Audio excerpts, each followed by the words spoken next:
What a week. You know, like I don't want to jinx it, but I'm feeling pretty good. I think we got him. I think.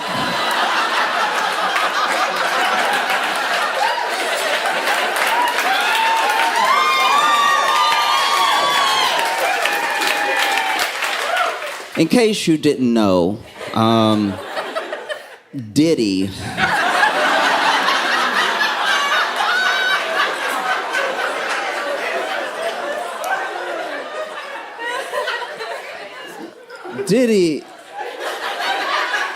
has been arrested and charged with just almost everything.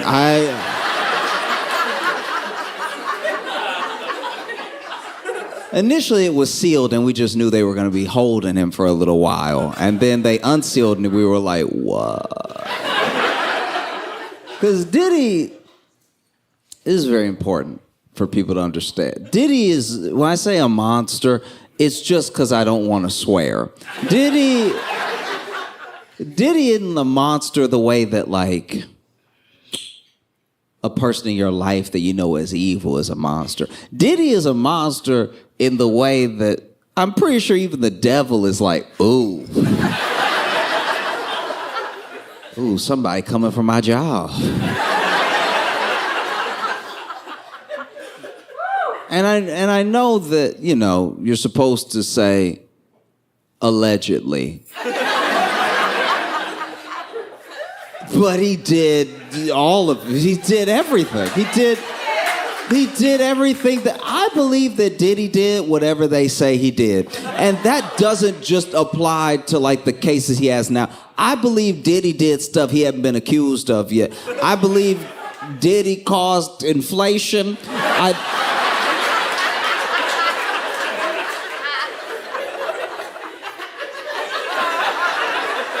He's even, if I'm not mistaken, being charged with arson in connection with blowing up Kid Cudi's car. Who blows up cars? Let's talk for a sec, because here's the thing. I do understand the intimidation and the general paranoia you build in a person's life when you blow up their car. All right? So I get why people like Diddy and the mob blow up cars. It's very effective. You know, somebody's thinking about testifying and then they're going out and then they go, beep, beep, boosh. And they're like, maybe not. But to blow up a car, really, because he's not blowing up the car himself. Diddy wasn't getting under the car with something with wheels on it in the back and then rubbing wires together and then taping it and then letting the tape fall and be like, and then taping it back. He sent someone else to do that, you know? But they arrested him, and they arrested him. I gotta look at this again to make sure I'm right, but I'm pretty sure the warrant had every name he ever went by in it. Just in case he opened the door and been like, who?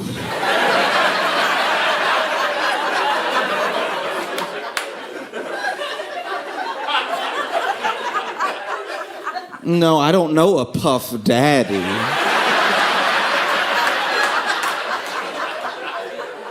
No, there's not a Puff here either. Would you be looking for just a general Diddy? Because he's not in. I go by Brother Love.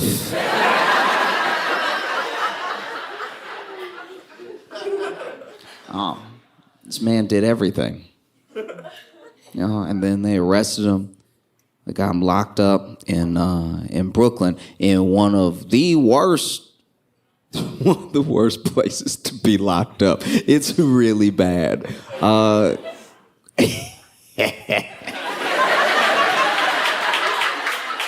Here's how bad it is. It's so bad that that prison alone has had several murders, several And it is so bad condition-wise that 2 federal judges have already said that they will not send anyone else there.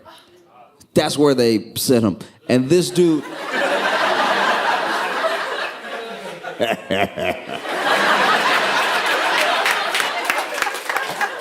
That's where they sent him. And this dude wanted to make sure he didn't go to jail so bad. So bad. Properly. Like, he put it all up. This dude was willing to pay a $50 million bond. Do you know how much you did it? To put up $50 million. $50 million is the type of money where you're like, I can't, first of all, most people don't make $50 million in their entire life, right? So for you to put up that money, just not be in jail yet, you know jail is coming. $50 million. Do you know what you could do with $50 million? You could fix a small country with $50 million US dollars. $50 million, and he was like, and I'll use my home and my jets as the bond. Like, this dude was putting up proper collateral of things he has. Mansion, jet, all of it. And the state said, nah.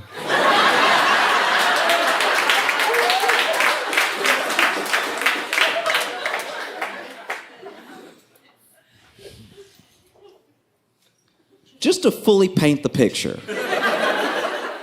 do you realize that the same country that said nah to that is the same country that has bail at heights that are actually unconstitutional for regular people, right? They will, if a judge doesn't like you, or if they feel like, okay, this person maybe didn't do it, but I know he doesn't have means, they will set an unreasonably high bail, which is against the Constitution, just to make sure you can't get out. But they didn't deny your bail. They just set bail at something you couldn't possibly pay, right? That same country got offered $50 million bond. And they were like, nah, because I know you. You know how bad they want you if they don't accept a $50 million bond? And so he's sitting in that jail, and his lawyers are trying to get him out. They went to that judge, and the judge was like, no, I heard what you do. You blow up cars for no reason. How am I supposed to believe? They're like, he's not a flight risk. It's like, no, he won't have to fly if he tampers with every witness we have. No. So the judge denied bail, and then they went to another judge, and they were like, look, $50 million, okay? Got the mansion, got the jets, all right? We also, how about this? I'll stay at home, all right? And I won't interact with any women that aren't the mothers of my children, right? Which is a crazy, what? I won't interact with any women except the women I already terrorize. What an insane. Also, we know you're a predator to dudes too. Like that you're not being slick, being like, I won't talk to any women.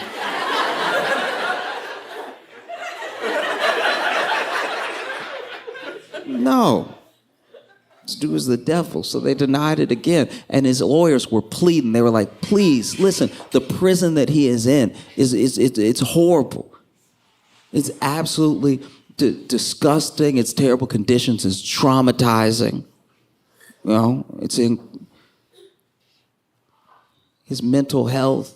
You can't be at a place like this, And then the more they described it, the more I was listening. I was like, that just sounds like Diddy's house for everybody else.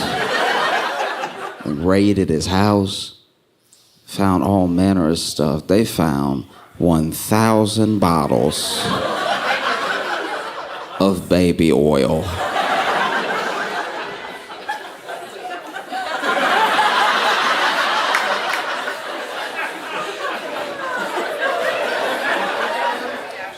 let's be clear here. Diddy is a monster. Diddy is the devil, right? The 1,000 bottles alone was enough for me to lock him up forever. Are you drinking it? 1,000 bottles. 1,000. Wooga booga. I went to a friend's house one time, and it was just like a little quick get together. They had made dinner and everything. I went to the bathroom, right? And I had a headache before I got to the party. So then, I told them while I was there, I was like, hey, I've been having this headache for like hours. Do you have like an Advil, something I can take? And they were like, yeah, go to the bathroom in the medicine cabinet, should be the Advil, right?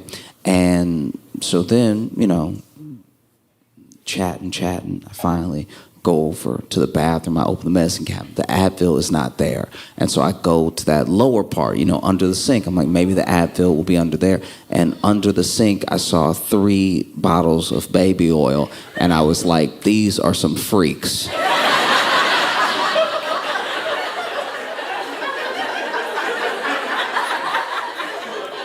They do not have a child.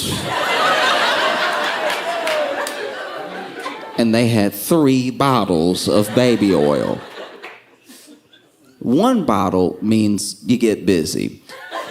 3, what are you stocking up for? The fact that Diddy had 1,000 means he should be under a prison right now. I can't even imagine. I can't imagine what it would be like to be Diddy's lawyer. You gotta imagine it's a pretty good job to have. Because he's about to drop millions and millions of dollars in court and on lawyers that no one expects to win. Think about that. Anyone in here could be Diddy's lawyer. Like, he not gonna beat the case anyway. It might as well be me standing there like, yeah, that's him. He says he didn't, so take that into consideration. You know what I mean? Just filing motions. I don't even know what I'm talking about. Yeah. That is crazy. I mean, what can you do if you're Diddy's lawyer? They have so much. They have so much because Diddy did so much. He did it and he recorded it. He recorded himself doing everything he did and blackmailing people. So then when the people say he's been blackmailed, the tape, the feds already have the tape that they're talking about that was being used to blackmail them. So he basically made his own case this entire time. As Diddy's lawyer, all you can do is be like, that one tape is grainy. We don't know.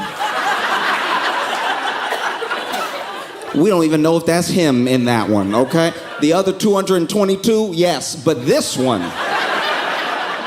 is hard to make out who is in there at all. We don't know. Diddy's lawyer was on camera taking questions from the media, which seems like a bad idea. Because unless Diddy has a twin, his lawyer didn't have anything to say that's helpful. Because the lawyer was just talking to some of the press, and there was someone who asked them. They said that they found 1,000 bottles of baby oil when they raided his house, and his lawyer did his best. He put in a valiant effort. This man said, well, I don't know if it was 1,000.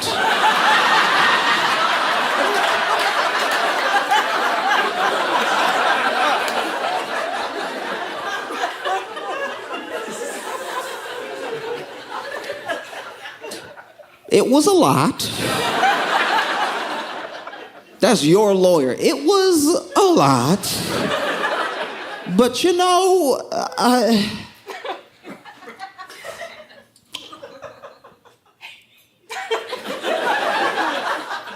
there's a Costco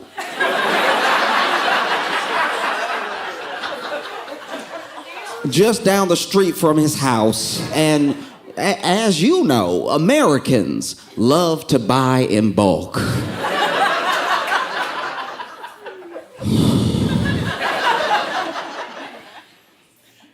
The whole time he's talking, you could tell he's trying not to laugh.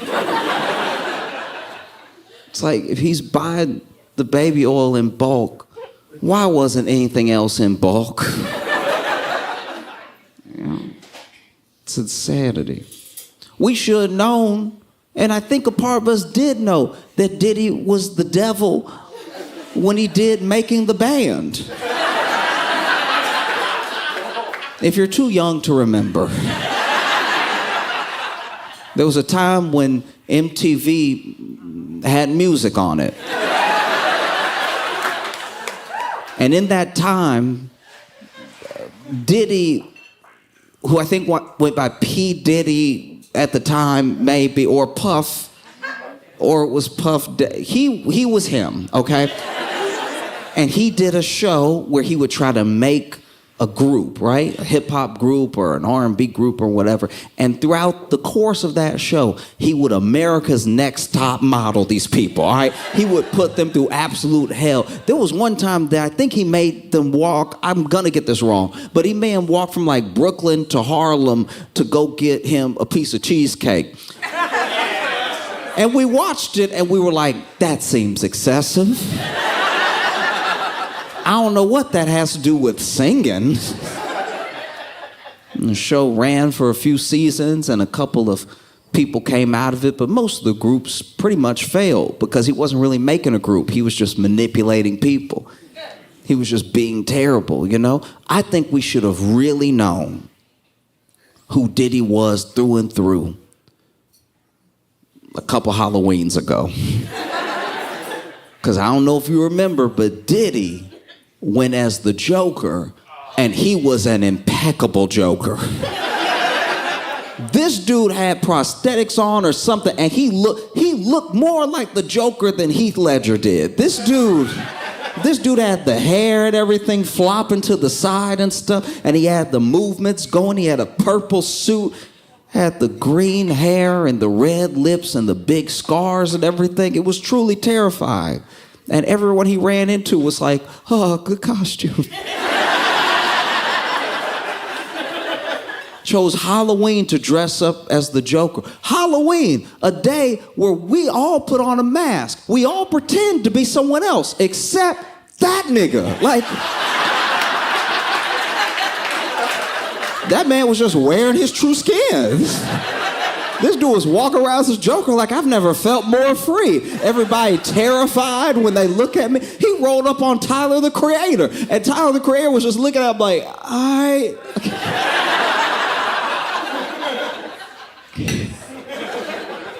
He got into it that night with an actor on the show Power. I believe his name is Michael J. Ferguson.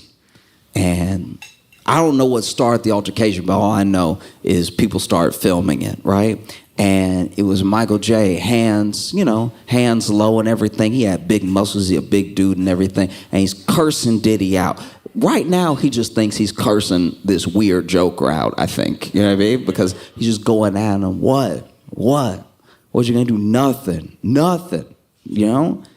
And then Diddy, for his part, you see the turn. You got to see every little piece of Diddy in that moment. Because at first it starts out, and I really don't even know who was in the wrong, but Diddy just seemed a bit offended. He was like, what did I do to you? I'm just out here trying to have fun and everything. And then you see a turn, and then he's like, well, then let's go. Why would you? And then the threats come and everything, and then someone else goes, yo, Mike, that's Diddy. And he doesn't seem to care. He just keeps jawing at him. And then Diddy, for some reason, decides to like let it go, right? Even gives him a hug. And he was like, oh, it's all good, man. But how about you come to the after party and check the vibration? I was like, man, this is the devil. Where is Batman when you need him? There's two types of blackmail that Diddy engaged in, right? One was the blackmail that was coercion, right? It was basically, he would have these freak-offs. That's the name of it. I didn't come up with that just now. Don't look at me like I'm sick. I saw your faces. I said it because it's the official term. It's in a government document now. It's not just street slang. It's not Twitter talk. They said, the Attorney General said freak-off when he was addressing the nation. So I'm saying freak-off. Well, he would have these freak-offs, right? And, you know, he would be recording while it was happening. And one of the things that he would do is that if somebody was an unwilling participant and they ever turned on him or told him that they were going to go to the police or they just weren't going to do what he said, he would tell them he had a tape of them and they wouldn't want to get that tape out, right? So he would blackmail them that way. But the other way he would blackmail people is he would have these wild parties and he would be taping everybody. So if you just show up and you do something you're not supposed to be doing, maybe you cheat on your spouse, maybe you do. He's got blackmail on everybody, top to bottom. Two types of blackmail. It's absolutely crazy. So many people want this dude dead. They put Diddy on watch, make sure he doesn't hurt himself, because it would make a lot of sense. If there was ever a time to do it, it'd be now, Diddy. And so they put him on watch and everything, and that's gotta be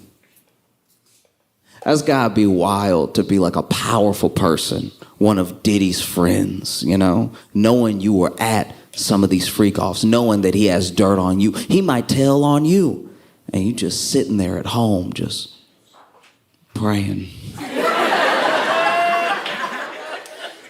You know, I don't know who wants him dead more, his victims or his friends.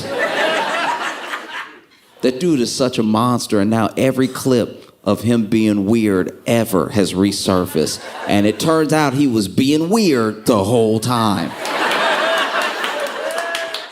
This dude went on Conan and basically just started giving a blueprint for how to get people at your party to take their clothes off. This dude was on Conan O'Brien. Conan was sitting there being like, this sounds bad. And by the way, this is old, this isn't recent. This is like what looks like early Conan, so it's still a little grainy, even though I was watching it on Twitter, and he's over here, and he was skinnier, and he had his shades on inside at night and everything. All the stuff we used to let him get away with. And he was like, oh yeah, you know, you want to make sure that you don't have the air conditioning on, you know, and you got to really have a lot of alcohol for people and a little bit of water, but mostly alcohol. And Conan was like, oh.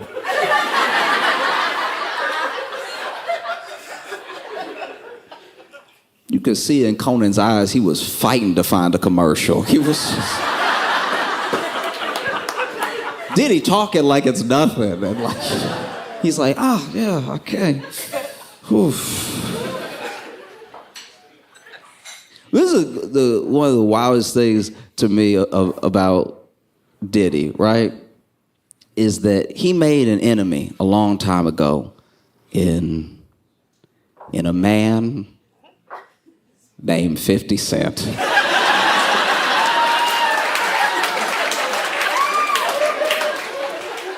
50 Cent hates Diddy so much.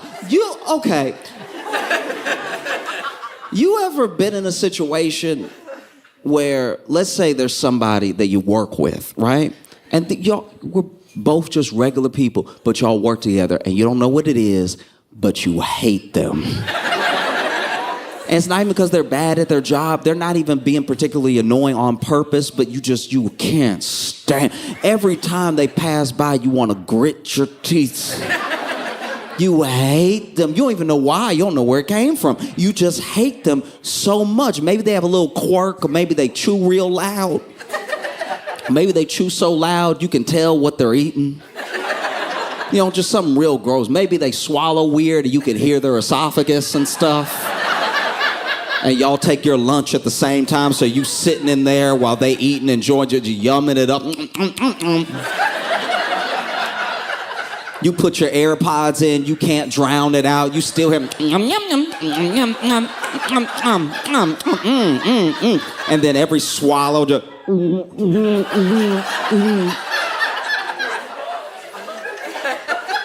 and you're like, that I hate.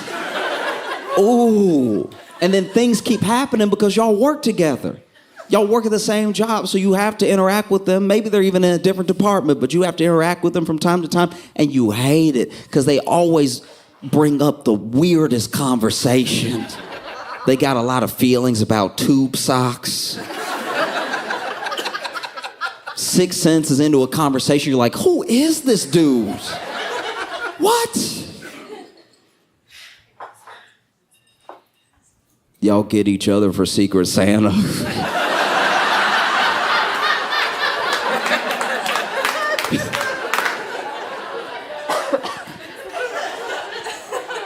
You're like, I don't even know what they're gonna get me, but I know it's gonna be weird. Can't stand them. And then one day you're at work and you're at your wit's end, you know, because you hate them so much that you've actually been watching them. Watching them, waiting for them to do something fireable. You know? You even buddy up to HR just so that whenever you bring your case to HR, they'll be like, hey, yeah, buddy, I got you. I've been worried about him too, you know? Going to work, you can't stand this dude. You hate him so much. Sometimes you just look at the back of his head and you don't even know it's you doing it, but all of a sudden you standing behind him and your fist is right there. You hate this dude, and then one day you're at work, regular day. You at work, he's at work, and out of nowhere, you couldn't have imagined it. Truly out of nowhere, Homeland Security comes.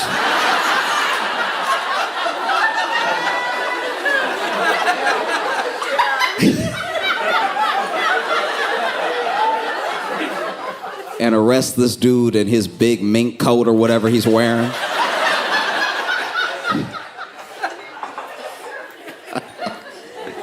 No, I don't think anybody felt, more vindicated that was on the outer edges of Diddy's sphere than 50 Cent. 50 Cent had hated that dude for years. And look, 50 Cent isn't the one. Don't mess with 50 Cent because not only is he funny, which is already dangerous, he's so funny that you can tell he a natural bully. You ever been bullied by somebody and then went and tell people what they did and the people you told were like, that is funny though, like that's...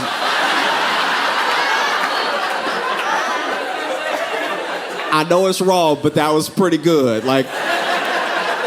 Because we're not talking even about bullying in the terms of violence. I'm talking about bullying in like waiting for you to get real excited about something and then tricking you right at... Okay.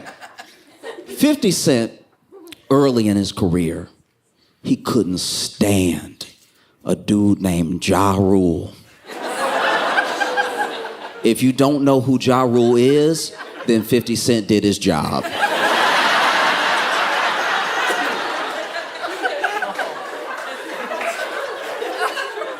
50 Cent hated Ja Rule and hated him in a way that I was like, something deeper is going on here. Because you don't just hate a coworker this bad off of nothing. But he couldn't stand him. He felt like he was fake. There was even a series on BET called Beef. Beef was amazing because Beef would make these mini documentaries about different beefs that were happening in all of hip-hop, throughout history and currently. And at the time, one of the current ones was 50 Cent and Ja Rule. And they had interviewed both of them because what they would do with the show that was brilliant was that they wouldn't just like give you this like faceless voiceover David Attenborough documentary style. Like, they really got interviews from everybody, you know? And so then they interviewed Ja Rule. At one point, he was on the couch with some of his buddies, and they asked him about 50 Cent, and he was just, who? Who? Who? And they interviewed 50 Cent, and 50 Cent was ready. I don't know where 50 Cent was, but I think he made the smart decision to go ahead and be on a balcony or somewhere outside in case he got loud.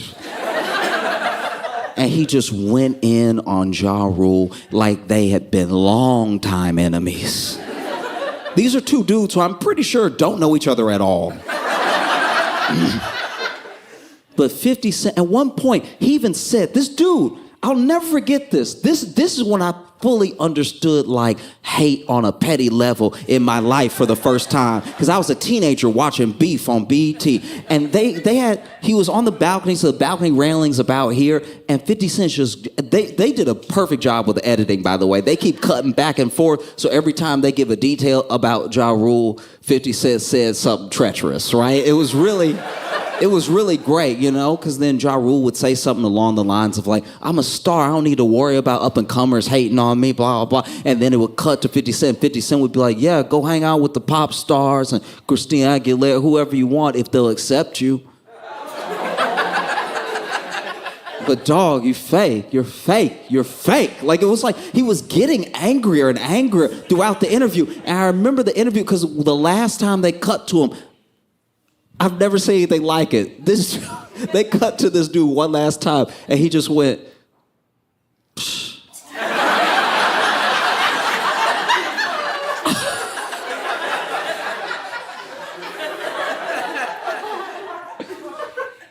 50 Cent hated Ja Rule. And then Ja Rule got into it with Eminem.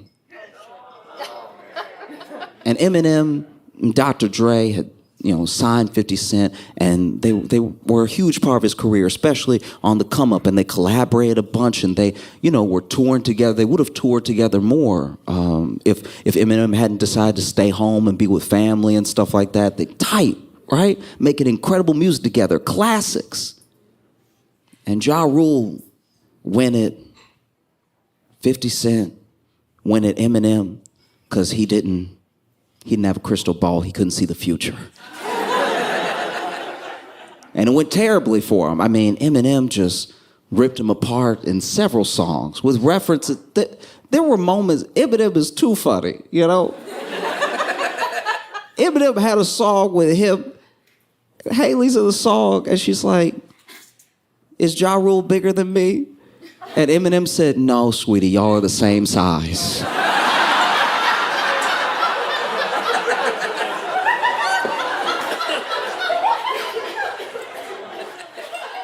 And Eminem, for his part, was very much above board. I don't really have a problem with you. I was even almost about to squash it. And then you mentioned my daughter's name. My daughter's a kid, man. And so he just went at him, right? And destroyed him thoroughly.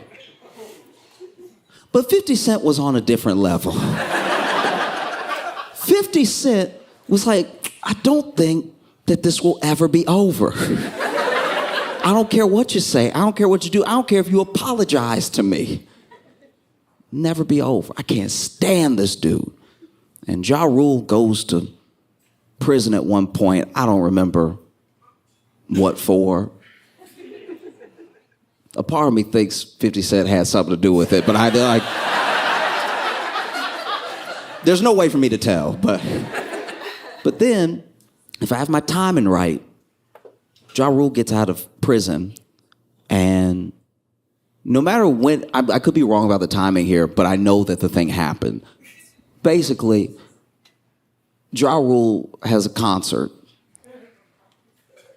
and it's gonna be like a big comeback, like get my career going type of concert, you know? Like a welcome home party, a revival of Ja Rule's career. And the tickets actually sell fast, which I was perplexed by.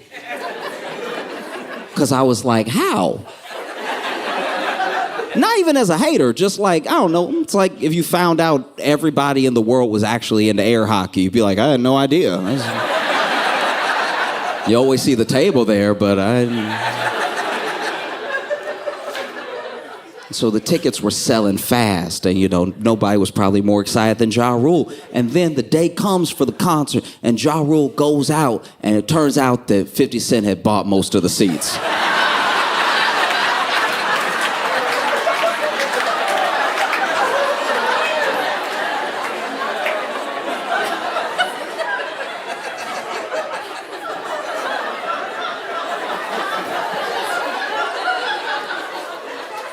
I do my best to put myself in other people's shoes. And I tried to imagine what it would be like if I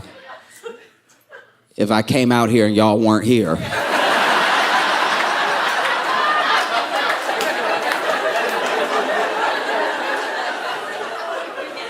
If it was just 3 of y'all in the back that I had to yell to.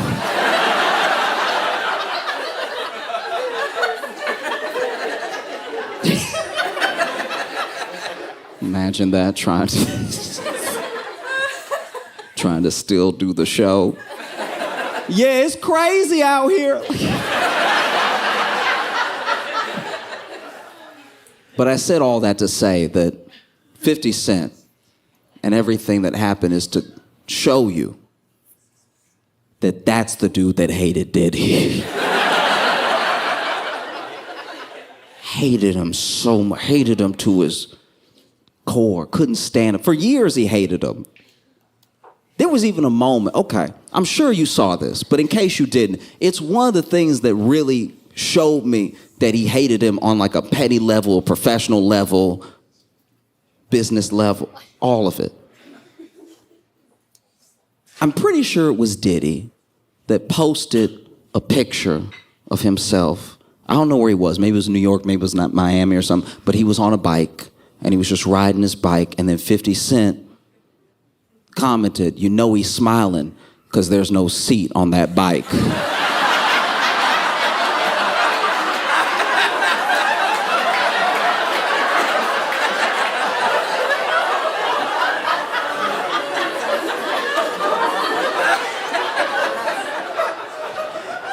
$50 Cent is funny, and he's not the one.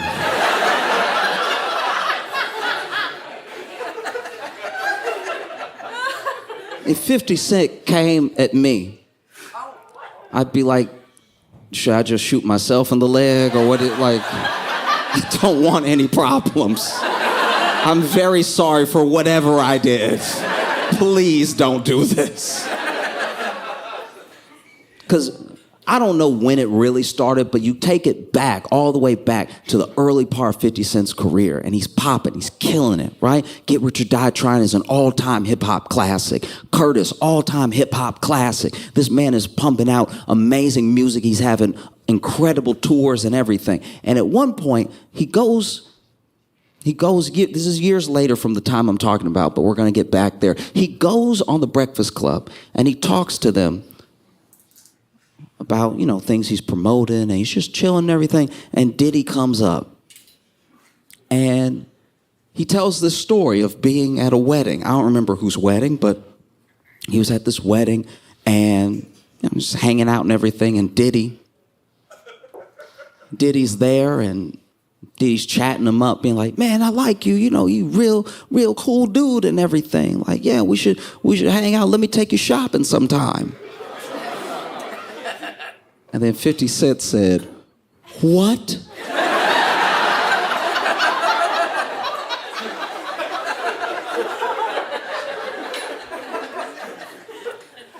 And Diddy doesn't see anything wrong, so he repeats it. He's like, no, let me take you shopping sometime. And he was like, man, get away from me.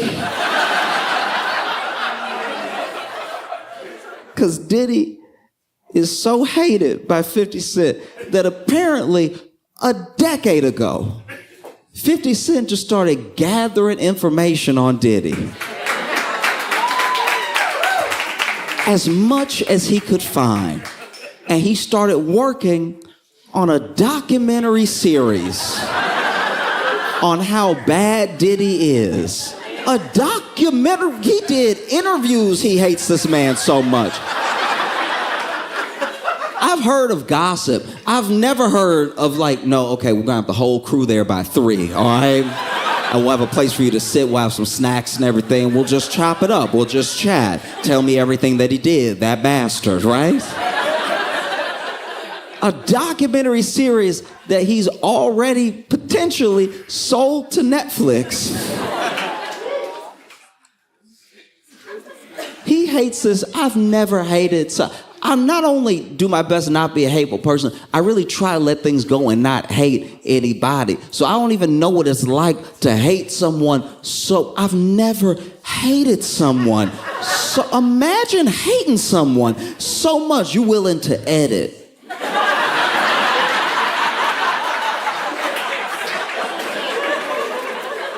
You're willing to sit at the computer and be like, no, that's not. Let's see if we can make this B-roll work.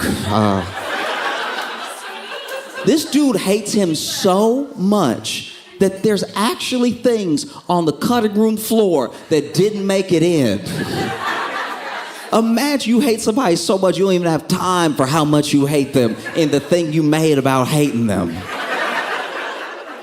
And the craziest thing about it is that apparently, I don't know if this is true, but this is what I've been hearing. I looked it up from several outlets, and 50 Cent's documentary series about Sean Combs is titled, Diddy Do It?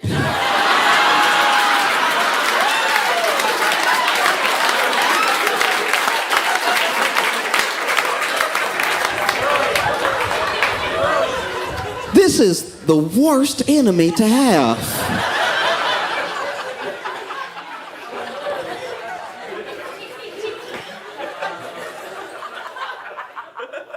You know, you read even some of the stuff that Diddy's accused of, and now some of the text messages have leaked of what people were saying to him and what he was saying to other people at different stages, leading from Cassie coming out about him to present. And yeah, this dude is the devil, you know? But it's also, you're gonna need to be patient with me because I'm gonna try to say it right and I'm probably gonna fail, but just hear me out.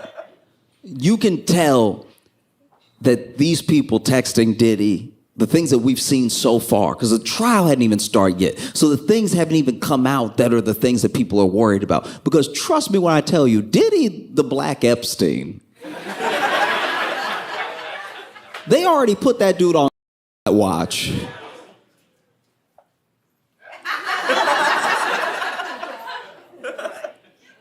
But you can tell that he was a terror to so many people for so long, you know? And it's indicative of how we don't believe and protect each other.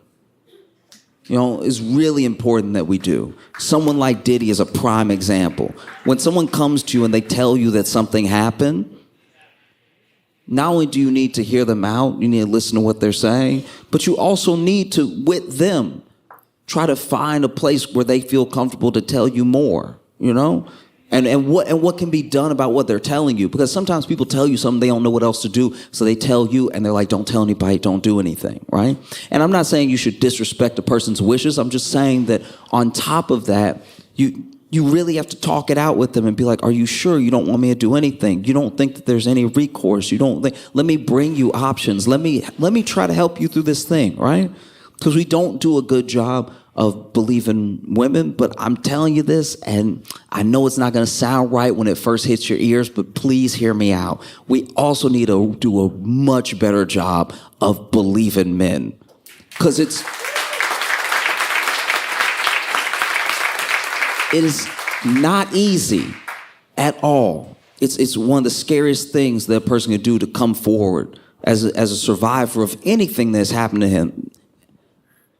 And when a woman comes forward and people do the thing, we already know what they're going to do. There's almost a playbook online of how they're going to treat her, what people are going to say, what's going to happen if it goes to trial, why now, they just want money, all the things. They never fail, right? But when a dude comes forward, you got to remember, this dude was probably willing to take that to the grave. And then something happened where he was like, no, I got to say something, right?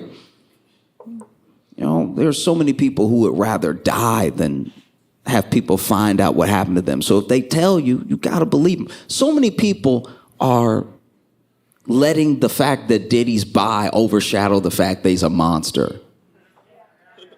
That's what's crazy to me, is that it's like, oh man, Diddy was over here trying to kiss the back of this dude's neck. It's like, yeah, you mean assault him? Yeah, I know. You know? I think that's why I'm so thankful for the era that we're in now of people being able to find things on the internet, just at large. I know the internet's a big place. I know there's a lot of artists, a lot of creatives and everything, but the fact that it's now more than ever in the hands of the people, as far as creativity goes and as far as like putting your work out there goes, it's a beautiful thing, because one of the reasons that people like Diddy were able to prevail for so long is because they had something. They had something that they could hold over people. They had power, they had money, they had your access to getting your work out there. And so people, you know, let people like Diddy manipulate and put them in situations they would never be in otherwise, right? But he had the power of a label. One of the best things that Cassie's lawyers did with that lawsuit was implicate all the labels. They didn't just sue him as like Sean Combs. They were like, no, I'm suing everybody. I'm suing the whole thing, because the whole thing's connected, because you use the thing to manipulate. But you don't just walk into a room and be like, I'm Sean Combs, everyone get naked. That's not what's happening. You use the label, you use the fact that you can shelve people, you use the fact that maybe their projects will never come out, you use the fact that they're waiting on the money that they need to fund their project. You use all of these things and you say things without saying them, and before you know it, you have people in a horrible situation, you know? And one of the main things that I can't stop thinking about is how Diddy was able to get away with being Diddy for so long. You know, because there's so many times, there's so many little points in time where so many people's lives would have been different if Diddy had just gone to jail when he was supposed to go to jail the other times he was supposed to go to jail. Like if you think back, way back, Diddy used to date J-Lo. And when Diddy and J-Lo were dating, they were like a hot couple, you know, and they were always in the tabloids and stuff, and everybody was following them around. I remember, I can't remember if it was the VMAs or the BET Awards, but she went to some award show with a dress that had everybody like, God, that's J-Lo, that's crazy. Oh, and she became this it girl and everything, and she was dating Diddy at the time, and they went to a nightclub together. And when they went to this nightclub, you know, I don't really know the circumstance of the fight starting, but somebody got in a fight with Diddy, right? And it's hard to tell when you in a fight at a nightclub. I've been to nightclubs before. I know it don't seem like it, but I've been to nightclubs before, and I've almost had some altercations at nightclubs. Not even because I meant to. I was just in there, just walking, having a good time, and then maybe somebody's yelling at you. Maybe they're trying to get your attention. Maybe they're trying to fight you. It's hard to tell all that stuff from regular dancing at a nightclub. You know? Because when you see people dance at a nightclub, depending on who it is, they look like they're in their own fight. They look like they're in a battle with the rhythm. They look like they're taking swings at the melody. So it's hard to know that they want to fight you. You know? And then people yell at a nightclub, but yelling is how you talk. It's so loud in here. You know? Like I was in a nightclub one time, I was walking and I must have like stepped on this guy's shoe or something. I didn't mean to. And he was like, hey, like yelling at me, trying to get my attention. And I just turned around and I was like, hi. And that's...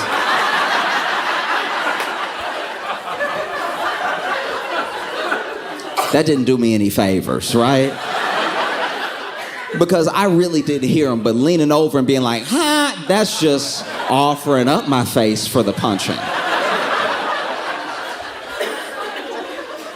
And so Diddy got into some altercation with some dude, and no one knows everything that was said, but it was a lot of back and forth, a lot of like, well, I make money too and everything. And then apparently he grabbed some money and he threw it in Diddy's face, right? But This is the way I'd like to imagine it, because apparently it flew up in the air, and I think the only way that could happen is if he had the money, you know, balled up in that roll of money, right? And that roll of money that you just keep together with a thin rubber band, right? So that way when it hits something, the whole thing explodes. And he's like, I make money too, and he threw it and it hit Diddy on the head and just pow. Then it started to rain, right? And so then, you know, gets in this altercation, and then Diddy allegedly pulls a gun out, right? Starts firing off at this dude, okay? And whole like gunfight ensued and everything. And that was one of the wildest nights because, you know, Diddy and J-Lo were not quite like, I wouldn't say like clean cut, because they were still like party and hip hop, everything, but they were this it couple. And now this horrible thing had happened and they were at the center of it, right? And there was even a whole trial, and at the trial, J-Lo testified that she only saw Shine pull out a gun. Now, Shine, if you don't remember, was a rapper who was popping at the time. And he went to jail by himself for 10 years. Diddy didn't go to jail. And there was even a woman named Natanya Rubin. And Natanya Rubin has said many times, she never stopped saying it, that she saw Diddy pull his gun. And she knows that Diddy pulled his gun because Diddy shot her in the face. And she survived and everything, but she didn't get any media attention or anything. And then, you know, publications just ran with the fact that J-Lo said Shine did it, and that was enough. Shine was guilty. He was off to jail. But even to this day, Natanya Rubin is like, you need to reopen the case. I'm right here. You know? And she had her surgery and everything. And I mean, to a certain degree, I've watched her. She did an interview recently, and you can't really tell, but she says she lives with that pain because there are fragments that they couldn't get out, right? And she's like, he needs to reopen the case. I want justice, you know? And the journalist asked her, would you be willing to give one of the fragments and, like, you know, do the forensic test and everything, because they didn't do one apparently. And she said, yeah, of course. I got 9 fragments. I can spare one. The thing that did Diddy in, you know, really, truly, from his own nature, from his own core, were money, power, and fame, right? And money, power, and fame is a dangerous combination. Messes up a lot of people. Money, because, guys, money. This is what trajectory of money does in the mind. When you have no money and you just imagine having some money, that's even enough money. When you have no money and you're like, man, it'd be nice to eat. That's the money for the meal in front of you is all you need in your mind. You know, it's why people who are desperate, truly desperate, walk up to you and they don't ask for everything that they need. They ask for what they need to get by. They ask for change. They ask for the next thing that they need, because money changes perspective. As the more of it that you get, the more you become not necessarily an insane person, but your ideas, your wants and needs, they start to shift. And they usually, at a certain amount of money, leave Earth. Why do you think all the billionaires are trying to go to space? They're like, I did it all. I did everything here. What's up there? Can I own that? That'd be nice. Money messes with your mind. And then sometimes you think, man, if I had enough money for this thing, oh, I'd be so good. I'd be so benevolent. And maybe you would. But maybe you wouldn't. Maybe having that money and getting attached to it would attach you to it so tight that now I don't really want to have less than this.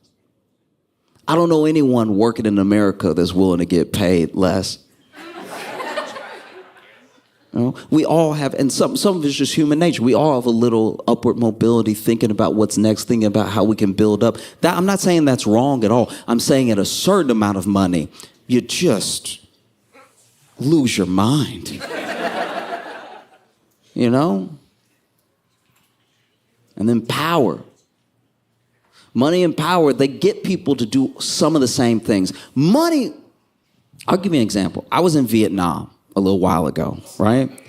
And the Vietnamese dong, which is their currency, right? One of our dollars is about, at least at the going rate right now, currency exchange-wise, is about 24,200 dong. So if you go there with your yearly salary, you are a billionaire in dong. And we look at our billionaires a certain type of way. We look at them as like, why is this piece of shit hoarding all this wealth? Is he out of his mind? Does he not know how many people he could help? This is crazy. It's billions and billions of dollars. And then you talk to a billionaire and they're like, oh yeah, well, I had this idea of how we could like get to space and stuff. So I was just do that. It's like, we're dying. Why would you? No one cares about space. Why are you hoarding all of it? And then you hear, even in like a billionaire's, I listen to the audiobook because I don't like to read about...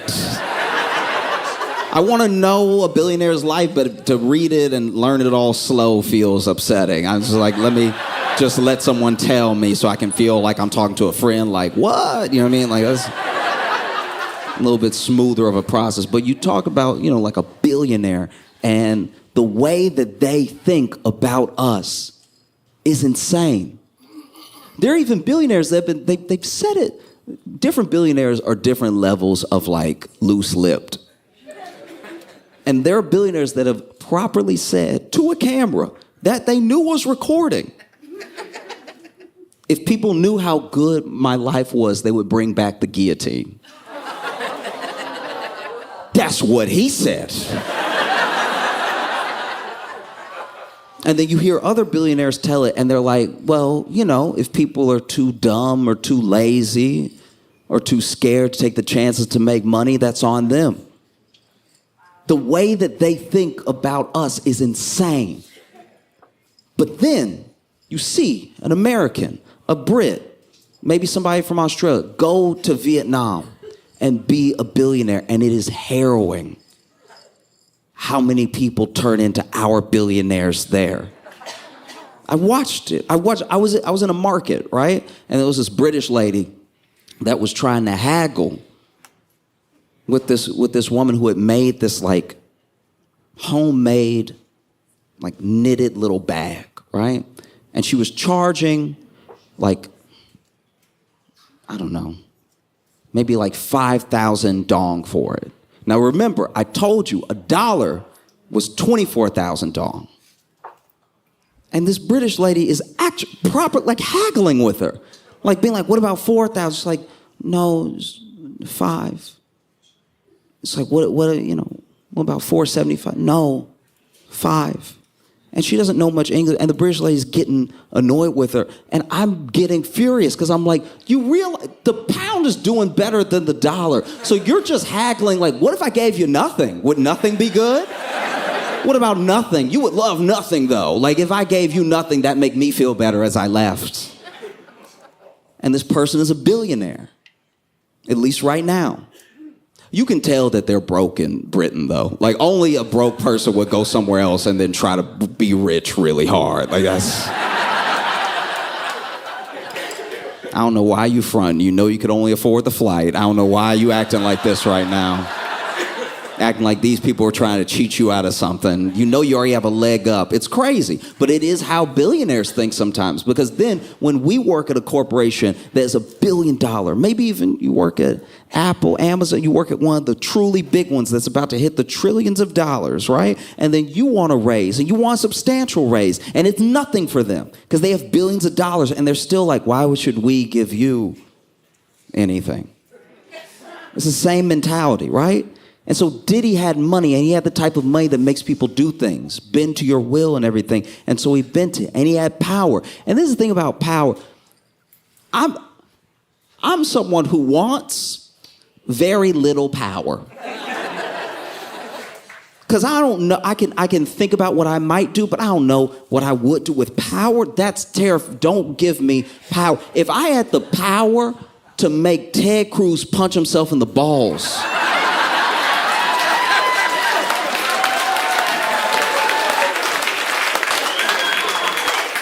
Whether it was like X-Men mind control or if I just had enough money that he would do it. Like, if I could make Ted Cruz punch himself in the balls non-stop, his balls would never rest. I would go overboard with my power. And Diddy had lots of power. He had power, he had influence, and used all of it to garner more and to truly hurt people. He didn't care who he hurt. You can see it when you read the indictment. And he did it for long as well, you know? And then fame is the last thing. Fame, you can't actually control, especially now. There are people that want to be very famous, and they might get there. And then there are people who don't mean to be famous at all, but then someone's just recording, and then a TikTok is made. Like, there are people who become famous overnight, and all they did was trip. That's too random. Fame is the one that gets away from you. Money, you can decide how much money you want to keep, how much money you want to make, especially if you have the means to just be making boatloads of money. You can take a step back and be like, a lot of money is enough money. I don't need all the money. Power you wield, and power you can also give away. You can tell someone, I want to bring you in. I want to make you powerful as well, right? Fame, not really. There are plenty of people that the industry has tried to make famous, and we were like, nah.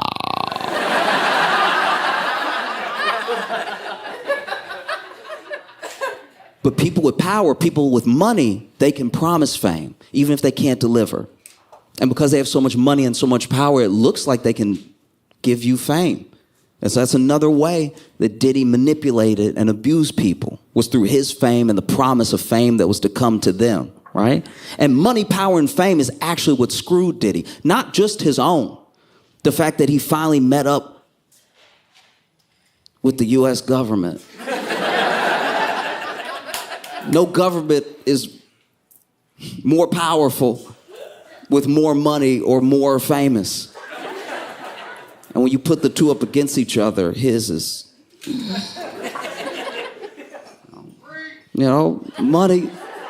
money and power and fame of the U.S. government, the money that they have. You think you have money, they can freeze your money.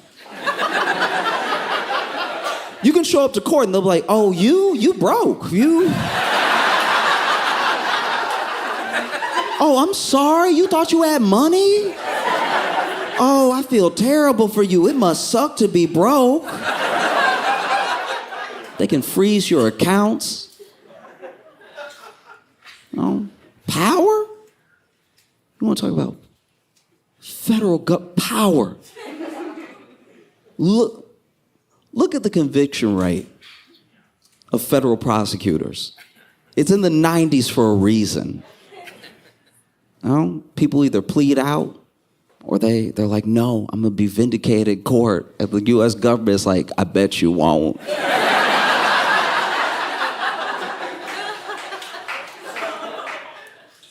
Fame? What government is more famous, especially as far as their judicial system? What government is more famous than the U.S. government? They looking at Diddy right now like, oh, you blew up Kid Cudi's car, that's cute. We killed MLK.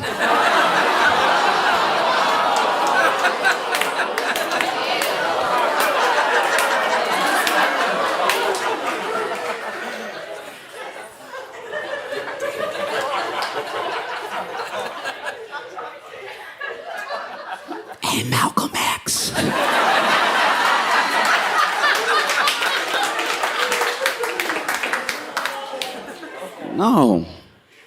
No, you're done, bro.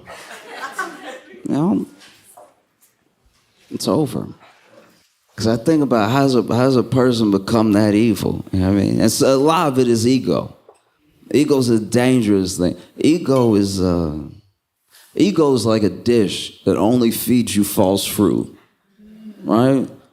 Like the more that you eat off of your own ego, the more you starve your spirit. Like it's the way to sickness,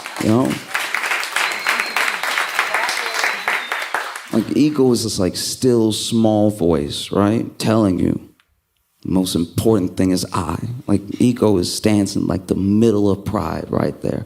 But then when things happen, when consequence comes, ego never shows up. Ego is like a friend. Ego's like a friend that's like, hey, come on, the door's unlocked. Let's get in this house. No, let's just see what's inside. There might be some good stuff in there. It's like, but it's not my house. Come on. Then ego gets you to go in there. And then you're like, there's some shiny stuff. And then you start grabbing stuff. And then before you know it, you see blue and red lights. And you're like, come on, we got to get out. And ego's gone already. Like,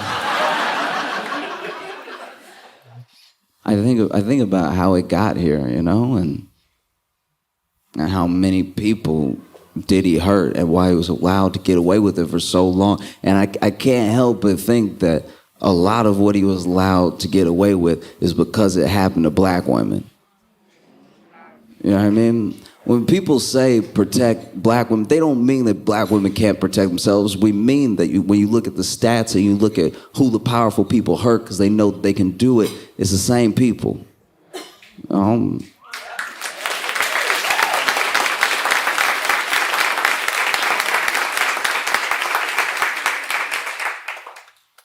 I guess what I'm trying to say is I hope Diddy gets life. And I hope he lives forever.